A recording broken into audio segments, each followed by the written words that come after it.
Bloomberg Audio Studios. Podcasts, radio, news. You're listening to Bloomberg Businessweek with Massar and Tim Stenovec on Bloomberg Radio.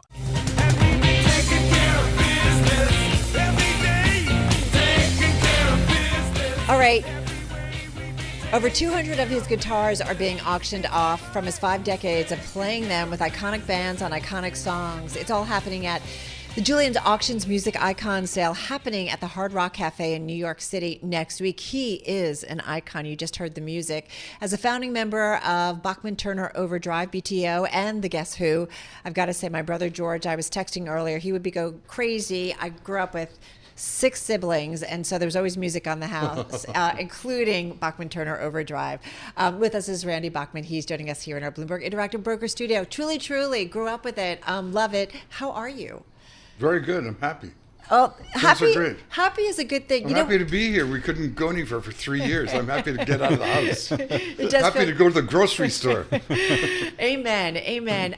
We all assume that being in, kind of walking around in your shoes, having lived your life, the bands you've been in, the iconic songs that still resonate with so many of us today, that you've lived a pretty amazing life and are still living it. Is that fair? Well, there's a flip side to the coin. Okay. And I have to tell you, this happens with a lot of us. When the gig is done and the thousands of screaming, you're in a car with a bunch of guys who you've been on the road for 2 months and you don't really like each other anymore. And everyone else is going home with their loved one to a snugly home bed, and the kids with a babysitter and the fireplace burning. And you're all alone on the damn road for 30, 60, 90 days. And that's the flip side.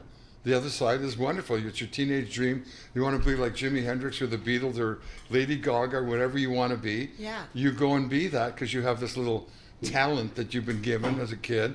And it's really amazing when you get to do what you want and make a living at it.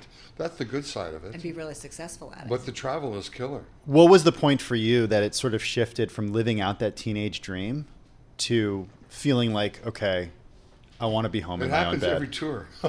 It happens daily. But did it happen earlier? This teenage dream now. I'm here on this great thing. I'm plugging my guitar sale. But look, to be fair, Carol asked where your home base is, and you said an airplane. You're traveling a ton still. Yeah. All right. Yeah. It wasn't a joke. And you're going to go on tour again. And you're going to go touring When you again. get home, you get anxious to go on the road. When you get on the road, you get anxious to go home. If you ask an actor, do you like movies or stage? They say yes. Yeah. You like one or the other at each time, and you've got to do kind of both to be fully rounded. You can't make a living in this business. I can't be an athlete and play a home game all the time. You got to go away. So all these glamorous gigs where guys are getting hundreds of millions of dollars to play baseball, there's a downside, but the upside's big. No, we feel that sometimes, right? We love travel, we love our jobs, but it's nice to be home, and we love that. We're going to talk about the auction in a moment, but I want to ask you, in researching, we came across that Elvis Presley's motto, taking care of business, was inspired by your band's song. Have you heard this? Yes, I was a big fan of Elvis. I played classical violin from the age of 5 to 14. And I got tired of playing classical music. I auditioned for the Winnipeg School Junior Symphony and flunked. Quit playing, went home, said to my mom, that's it, I quit, I can't play. I'm never playing the violin again. The next day I saw Elvis on television. I said, what is that? Oh, it's called rock and roll, that's called the guitar, and that's called Elvis. All you play on violin is melody, you're playing the top line. So my cousins had a guitar, I got their guitar, I could play everything because I was playing violin by ear. Even the classical music, my teacher played first, Tchaikovsky or Chopin, and I would play it. So I start playing lead guitar, boom, and then I'm in the Guess Who, and then here I am. Because of Elvis. A few years ago, after he passed away, Priscilla was doing an HBO special in Graceland. She said, oh yeah, we were driving to the LA airport to fly back to Memphis, and Elvis heard a song on the radio by a Canadian band, Taking Care of Business. He went, boom, I want that TCB lightning bolt right away, bada bing, bada boom. And that became his motto for his band. It's on his tombstone. Nobody else can use that. I wrote the song, I can use Taking Care of Business. He can use it, and that's pretty cool. I have a buddy incredible. Who's waiting somewhere for me to show up. Incredible. We'll do singing, Taking Care of Business together. Okay, not too soon. Okay. No. That's pretty cool. The auction is something we want to talk about. Yes. Yeah, 200 guitars. Yeah, and I still have a couple hundred. That's left. what that's Well, what we were that's going to what I ask. wanted to know. Is this isn't all of your How guitars? many pairs of shoes do you have in your closet? A lot. You don't know. I don't know how many guitars I have. I don't even tell my husband. No, it's interesting. My husband also plays guitar. Not, but a lot of fun. But it's like you can never have enough guitars. Right. What is that? How many shoes do you have? Can never. You know- all right, done. you know what, Okay. it's fair. Done. You don't Done. even have to Okay. justify. So why are you selling even some of them? I had 4. When you travel, I want to be like Chuck Berry or a lot of these other guys. You have a home in London, a home in LA, so you don't have to, we're sick of motels. Yeah. You'll drive 300 or 400 nights to sleep in your own bed for a couple of hours. Yeah. So I had a home in London, Covent Garden, Santa Monica, Toronto, outside of Toronto, Oakville, and Victoria. Can't go to them. Shut down for 3 or 4 years. You can't go to your home. You sell everything, ship it to me. You end up with 4 lawnmowers, 4 toasters, hundreds of knives and forks, and hundreds of guitars all coming to your house. You got to rent a storage space, and you can't see them. They're all in a storage, so you got to open a door and go in and look at your stuff in storage. So it was time to sell it. These guitars, though, each one of them has a story. A lot of these do. A lot of them. My American Woman 1959 Les Paul is a rare guitar to begin with. They only made a couple hundred each year. And the 58, 59, 60 are very rare because they were the last time they made them with a certain glue that when they put the neck and the body, that glue permeated the wood in the pores and then petrified. The guitar has this brang and it's very heavy. Guitar weighs 15 pounds. You can imagine that on your shoulder for 4 hours every day. You end up doing this all the time. It's just dynamic tension. Your muscles do that. And I had to get a lighter guitar. But I played that one sitting down. Mm-hmm. But it's the sound of American Woman. If you hear that, Could you that high thing, imagine? and no time, all the Guess Who hits, and a lot of BTO guitar solos were that guitar. I just didn't play it on stage. It was too heavy to stand up. So then I started to play Fender Stratocaster. So the 2 white Strats I used with BTO are there. They're #1 guitars. They played on You Ain't Seen Nothing Yet, Let It Ride. My Les Paul was American Woman, No Time. So these are iconic guitars that are played on #1 singles and then all the albums on both sides of it. So I'm hoping they get a good home because sooner or later you leave home or your kids leave home. Mm-hmm. My kids are leaving home. They don't necessarily My want all children. this And I stuff, hope right? somebody adopts them. Yeah. And the American Woman guitar is bought by Slash or Lenny Kravitz, who would that'd be deserve cool. it. That would And be cool. it has another hit. It plays another Has hit anybody reached out to you thing. about There's saying? a magic in Yeah. these guitars. Yeah. We just picked them up. They were traveling with us all day playing them. And when you plug it in and play it, you've heard the sound before. Even though it's strange to you, you've heard it on the radio so many Right, times. right. Even the rhythm to Let It Ride and things like that. There's a ka-ching when you hear it. But when you play it again, is there any part of you that's like, maybe I don't want to yeah. let it go? Yeah. Yeah. They were handing it to me one at a time last night. We did a little showcase. And I go, gee, I don't want to sell this. But I haven't played it for 11 years. I'll probably never play it for another 11 years. It's time for it to get a new. It's time for somebody to play them. You know? That's right. what you Rather want. that than they're sitting in their Yeah. cases, right? Yeah. In a storage room Like or in your house. the legal lawyer's library. Yeah. They don't go to the books anymore. It's all on the computer. It's just like the guitars. You can't get to the guitars. They're all in storage. Unbelievable. Randy, sit tight. We're going to come back. Okay. Like I said, due to a little bit of news, we're talking with Randy Bachman. He's founding member, you know this, of Bachman Turner Overdrive, also the Guess Who. Here in our studio, we're going to talk a little bit more about Julien's Auctions Music Icon Sale. It's happening May 29th, May 30th, next week, live at the Hard Rock Cafe in New York City. So you can actually own kind of a piece of an icon. So we're going to talk a little bit more about that. This is Bloomberg Businessweek. Carol Massar, Tim Stenovec, and this is Bloomberg.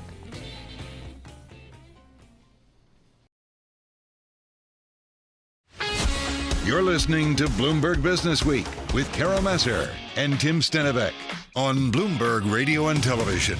All right, everybody, we're talking with Randy Bachman, founding member of Bachman Turner Overdrive and the Guess Who, because he's got an auction coming up, Julien's Auctions Music Icon Sale. He's got over 200 or roughly 200 guitars in that auction, and that's happening May 29th and May 30th at the Hard Rock Cafe in New York City. Having said that, you need to share with our audience about the lost guitar. Tell us about that. It's one guitar that will not be auctioned off. No, I just got it back after being gone 47, 48 years. Oh, my God. It was stolen from a hotel in Toronto. I was doing a BTO album there. It vanished. There was no internet then, so I had to fax all the guitar stores. I ended up in a frenzy buying Gretsch guitars. I went through my midlife crisis buying Gretsch guitars. I amassed over 300 and finally sold them to Fred Gretsch. It became the Gretsch Museum in Savannah, Georgia. Wow. Unbelievable. Unbelievable. But this one that was stolen, I kept searching for, and we got a notice back a couple of years ago. Tal and I, my son, were doing Bachman Trainwreck every Friday night on YouTube because there were no gigs. And a guy said, I found your Gretsch guitar. It was in Tokyo with a guy named Takeshi, who was like the Brian Setzer of playing rockabilly on this big orange Gretsch. Yeah. And my daughter-in-law is Japanese, so she set up a Zoom with him, translated everything. He offered the guitar back. I went and found its sister guitar from the same year, 2 digits off in the serial number, so I could trade him a light guitar. We couldn't go to Tokyo, but the Canadian ambassador said, I'll get you in as a diplomat. You don't have to do 2 weeks of isolation being COVID tested every day. Air Canada offered free tickets. It was like everybody doing a good deed for this guitar. And we went there. They wouldn't let me meet Takeshi or see my guitar till I walked on stage on Canada Day, July the 1st, in the Canadian consulate. So through the filming, this is being a film. They wanted to see my face when I saw this guitar.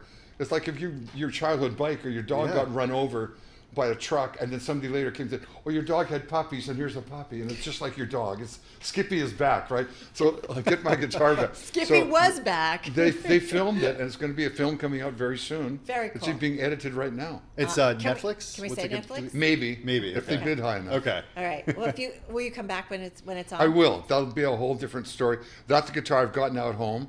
It was #1 guitar with the Guess Who and BTO with all their hits and albums.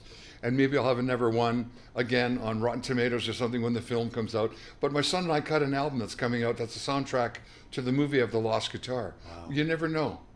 You never know. Might be my magic feather. Might be my Dumbo You Can Fly. Here's your magic guitar. Another hit song. Do you have a favorite hit song of your own? I think it might have to be Taking Care of Business. I've had many teachers come to me that teach handicapped kids, altruistic kids, very advanced kids, and to get all their attention in the morning, they always play Taking Care of Business. All these little kids who are attention deficit or whatever. Love that. And also guys going in Desert Storm in their tanks to battle, playing Taking Care of Business, or playing American Woman. In their tanks, they're going to fight. When the Canadian astronaut was in the air, he played Taking Care of Business. I got to say that song, thanks to Elvis and me, is like, wow. Got to feel pretty cool Very about cool. this. Got 30, 40 seconds left here. What do you want people to know about the auction? Well, there's guitars. Some of them are on display at the Hard Rock. Okay. You can't afford a guitar. Go down there with a camera, take a picture of the guitar. Some of them are going to sell for millions of dollars. The 59 Les Paul, they're all going. Mark Knopfler's went for 1.4 million pounds or something like that. Right, His was a replica, a reissue. Right. Mine's a real one from 59. Are you okay that you stopped playing violin and went this way? Really. I used to get beat up with the violin. I put it under my arm every Saturday morning, and all the guys would beat me up. Here's the sissy going to his violin lesson. We're playing hockey. It's Winnipeg, right? It's not sissy. It's pretty amazing. Come back. You're welcome back anytime. I will. Thanks. I will. Good luck on the tour. Thanks. Yeah. Stay safe. Come back. Hang out with us again. Yeah, I'd love hanging out with you Yeah, guys. You're that's really really fun. happening. Thank Randy you. Bachman. He's founding member of Bachman Turner Overdrive. And the Guess Who. Check out Julien's auction, as we said, May 29th and May 30th at the Hard Rock in New York City. This is Bloomberg Businessweek. Insight from the reporters and editors who bring you America's most trusted business magazine. Plus, global business, finance, and tech news as it happens. Bloomberg Businessweek with Carol Massar and Tim Stenovec on Bloomberg Radio. It is Bloomberg Businessweek. That's Carol. I'm Tim. Hi. Hi. I'm just getting my notes. Carol, book. a little bit of news today. Yes. In the world of executive transition. Yes. James Gorman is going to cede his role at Morgan Stanley as chairman at end of year. He's going to cap a nearly 2-decade run at the firm in which he rescued it from the brink of failure, turned it into a wealth management powerhouse. Remember, Gorman was CEO until January. That's when Ted Pick took over. Right. Well, this is Ty Wiggins' world. His job is to guide CEOs through their first year to year and a half. He writes in his new book that he's part coach, part cheerleader, a venting partner, a challenger, and an advisor. I feel like I want to hire him. But anyway. Or it sounds like a pretty cool job, actually. The new book is called The New CEO, Lessons from CEOs on How to Start Well and Perform Quickly, minus the common mistakes. Ty's also global lead and CEO and global lead of CEO and executive transition practice over at Russell Reynolds Associates. It's an executive search firm. He joins us from the UK. Ty, good to have you with us. Congratulations to you and the team on the new book. Look, CEOs, they're few and far between. There aren't that many of them. There's only one at each company. So what do you want non-CEOs to get out of this book? Well, thanks, Tim and Carol. I think non-CEOs, the opportunity in the book here is to understand the pressures and the challenges that CEOs go through in their transition. And I think if you're a senior leader or an executive in an organization that's undergoing a CEO transition, the book will give you insight into how to best support and also slot in with the new CEO.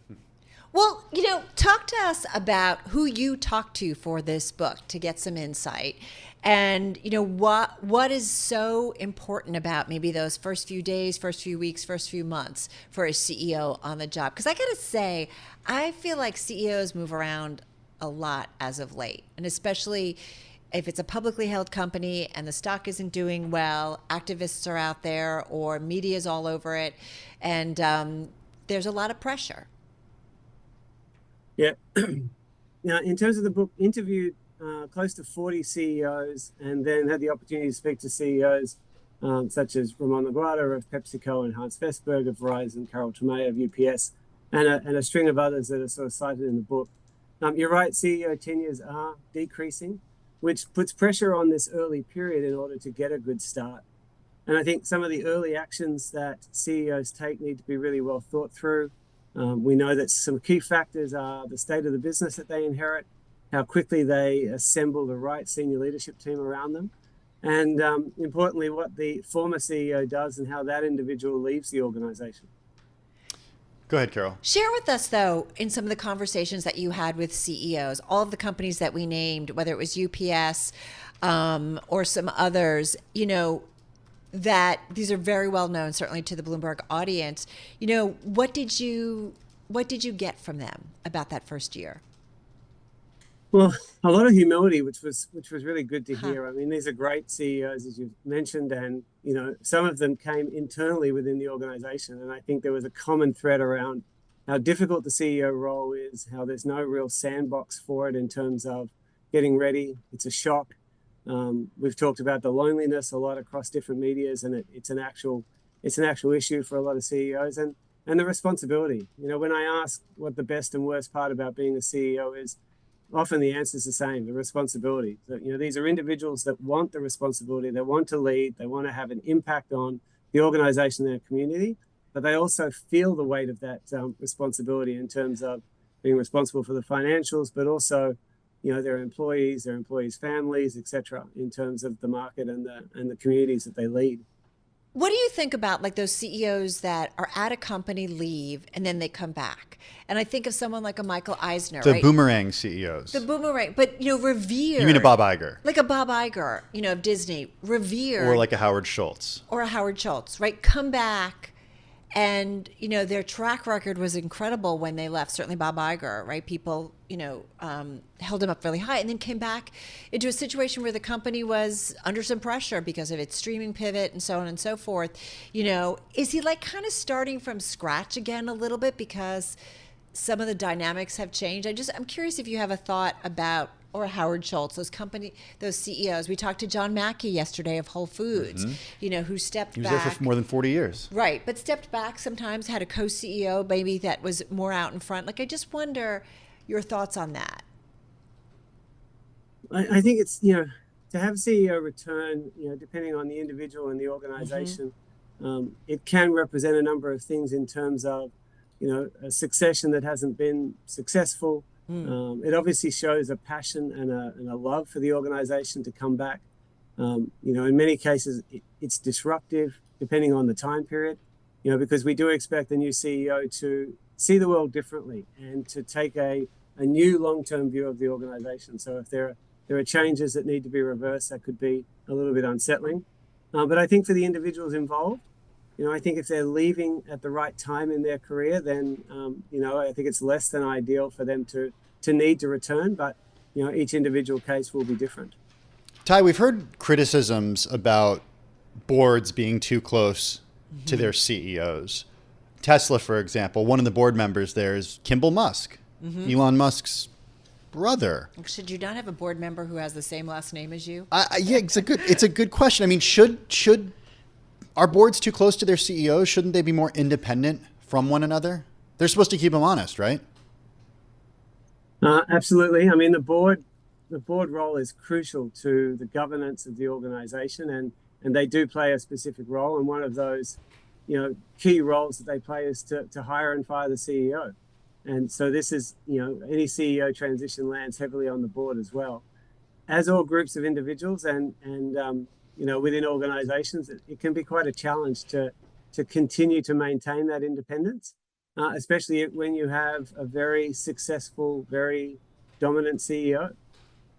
Should CEOs be allowed to serve as chairs of boards, in your opinion? Well, I think it's common practice in a lot of organizations, especially in the United States. In other countries, it's less common. I think as long as there is a independent, senior director to provide that counsel, that support, and that challenge, it does allow CEOs to move with greater pace. So if the organization is in trouble, then that allows for quicker decision making. But I think that if we look at the independence that we require, there's argument for the CEO to be separate to the chair role. Just get about a minute, and then we're going to come back and continue the conversation. Having said that, is there a common mistake in talking to CEOs that you find that they all say, this is the one I made? Is there a common mistake among them, especially in those early months or that early first year and a half? The common mistake is generally around something that they say in a fairly public environment or an early action that they make without enough context and without enough information. And this is a question that comes up a lot. And the answer is really, it's any mistake that causes the board to doubt and to where you might lose the confidence of the board, because that obviously significantly impacts your tenure and your ability to deliver longer term. John Mackey talked to us about this yesterday, his 2009 op-ed about Obamacare in the Wall Street Journal. He was hiking and he got this panicked call. It's in the book. From the board. And after that, he said, the board said basically shut him down when it came to talking about that stuff. Yeah, don't share your opinions on this stuff. It's really interesting. Yeah. I want to get back to Ty Wiggins, author of The New CEO, Lessons from CEOs on How to Start Well and Perform Quickly minus the Common Mistakes. He is also global lead of CEO and executive transition practice at Russell Reynolds Associates, an executive search firm. He's still with us from the UK. Hey, this kind of spoke to us. There is a section in the book about dealing with the street. And here we are, coming off an earnings season, but we're always thinking about the next one. But you do talk about Mark Klaus, who was CEO at Pinnacle before joining Campbell's, and just the level of engagement and communicating with investors when he got to Campbell. I mean, that can be a big thing and kind of a real eye-opener, right, for CEOs who are early in on the job. Yeah, absolutely. Unless you've been a CIO or a CFO and had extensive experience, the investor relations will be fairly new, and it's a challenging period of time. The people will often underestimate the amount of preparation that goes into delivering results and doing the investor roadshows, and trying to form that relationship really early to get buy-in to what you're planning to do and what you're thinking about doing. So this is where it's really important that you surround yourself with good IR people and people to support you in those conversations. And if it's early in your tenure that you deliver results, then you have a little bit of grace, and you should take full advantage of that. Okay, I want to play off of grace a little bit, because I was when preparing for this book and for this interview, I thought about the CEO stories that we've covered over the years, and it does seem like there was a spate a couple of years ago, 2018, 2019, where we had a lot of episodes of CEOs behaving badly, a lot of male CEOs having affairs with women who reported to them, and there were some very prominent examples of that. And I'm wondering if you think it happens more at the executive level, or is this something that, it seemed kind of a little wild to me that we saw people get to these levels in companies and then they would have such public downfalls by making what seemed like a really, really silly mistake? Look, it's I don't know whether I'd argue it's happening more or less. I think it's certainly disappointing when that is the outcome or that is the behavior that we see from the leaders at the top of the organization. One of the things that stands out for CEOs when I talk to them about what's the most important thing that they focus on, it's inevitably culture. This is the one thing that whilst there's lots of people that support it, as CEO, you can't delegate that. So you are the masthead for the organization, and how you behave and act and what you say, is disproportionate in its effect to the culture of the organization. And if you have a culture which is not conducive to where you want to take the organization, your performance and the organization's performance will really struggle. Hey, one of the things that we wanted to get into, and Tim is in our prepping for this, Tim, you kind of highlighted this, but executive compensation, CEO compensation. I mean, I think about sometimes when there's a company in trouble, right? Peloton, and you have Barry McCarthy comes in. He just stepped down as Peloton CEO, had total compensation of $168 million in 2022. To be fair, most of that compensation, 99.7, was option awards, so tied to the company's stock price. But it's a lot of money for a company that's, got a dwindling market cap. I think barely over $1 billion here at this point. It's an I hear what you're like. It can be a tough job. I understand. There's a lot that comes out of CEO today, but it does feel like they're taken care of. Yeah, especially if they're public. Fortunately, compensation is not an area that I get involved in. I know that it's a contested issue. I know that the CEOs that I work with certainly are really aware of that in terms of their role. It's nice to think that the people that I work with, especially, this is not the driving force for what they're doing, why they're doing what they're doing. And it is really about the opportunity to have an impact over such a large group of individuals, and a responsibility, and I guess a belief that they can do, better and make improvements and, really serve. So, again, I probably have a privileged group, but that's not the key driver for why they're doing what they're doing. Forgive me, because I must have a misconception about executive search, but I thought compensation was a big part of not just how you go out and find folks to do these jobs, but also how you actually get paid as a result of finding successful fits. Oh, 100%. My role, though, within our firm is focused on the CEO and executive transition practice. So I don't do the search work, and I don't get into those conversations with the clients. I come in once they're appointed to help them to make sure that they're successful in that transition. But fair, right? It certainly is a lot of the conversations. Hey, one of the things I do want to go to is Chapter 11, if I could do it all over again. And you share a collection of pieces of advice from some of the CEOs you talk to. I'm not going to put you on the spot in terms of necessarily giving you a name like Mark Bitzer of Whirlpool. We speak to him a lot. We've talked with him a lot. But are there a couple of pieces of advice that really just have resonated with you? Yeah, when people reflect on their time early in their CEO role, there's a couple of things that come up, most often. The most popular is that they would move faster on their executive leadership team. Being CEO is a role you can't do on your own. You must have the right people around. And for a bunch of reasons, we don't move as quickly as necessarily our gut is telling us to move. And there are other restrictions in terms of momentum. So the first is that they would move faster. The second is that they would engage the board more effectively and earlier. So similar to dealing with the street, working with a board for the first time as CEO, not as a senior executive, is quite a shift. And you usually spend more time on board and board-related activities in your first year than you expect. So you really need to factor that in. And the third is that they would flex their leadership style more. So they hang on to some of the things that served them well before, without really accepting and stepping into the full gamut of the CEO role, accepting the good and the bad parts of it, in terms of driving the outcomes that they know they need to deliver based on what they've promised the organization and the board and the market. And if you're someone like Hans Vestberg, CEO of Verizon, I've talked with him a few times, you walk the board through, or he did walk the board through his white paper. I love that, before accepting the role. So it's basically like when my daughter wanted a puppy and she did a whiteboard presentation and she why I deserve it. Spent a long time and she like went through it and we're like, okay, you get the dog. But it's right, like you lay it out and you're saying, here's what I'm thinking, and let's just make sure we're all on the same page, because if this doesn't work for you, it kind of doesn't work for me, right? Yeah, and Hans did it really well. And this is one of the things that you see second-time CEOs do much better than first-time CEOs is this pre-contracting with the board, is outlining, this conversation of when, not if, I want to make a significant change or point the organization in a different direction. How are you going to respond? Yeah. And in Hans's case, he was really keen to make sure he didn't get 6 or 12 months down the track and have the board say, I didn't know you were going to do this, or I didn't know you were going to do that. And it was really key to him moving fast.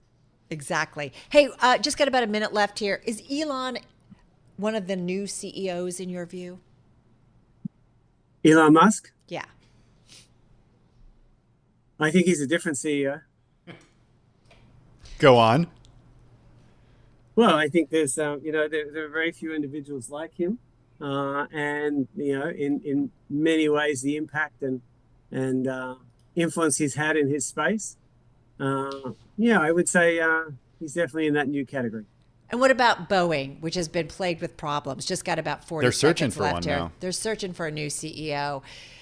Internal, external, I don't know. Just give us some smart thoughts on that one. Well, I think, not necessarily Boeing specific, but an organization that really has lost the trust of the public. Mm-hmm. It's often a cultural change. So whoever comes into an organization that's in that type of state, they really need to focus on changing the culture, being transparent with the consumer about the issues to the level that they can be, and owning some of these challenges in terms of, how and what we're going to do to fix that. But ultimately, these type of challenges, stem from culture. It's a culture issue. Really interesting. Yeah, no, absolutely. Interesting. Thank you so much for stopping by and sharing your book with us. Really appreciate it. Ty Wiggins, Global Lead of CEO and Executive Transition Practice over at Russell Reynolds Associates, as we said, an executive search firm over there in the UK. The new CEO, Lessons from the CEOs on how to start well and perform quickly minus the common mistakes. It's a new book, so be sure to check it out.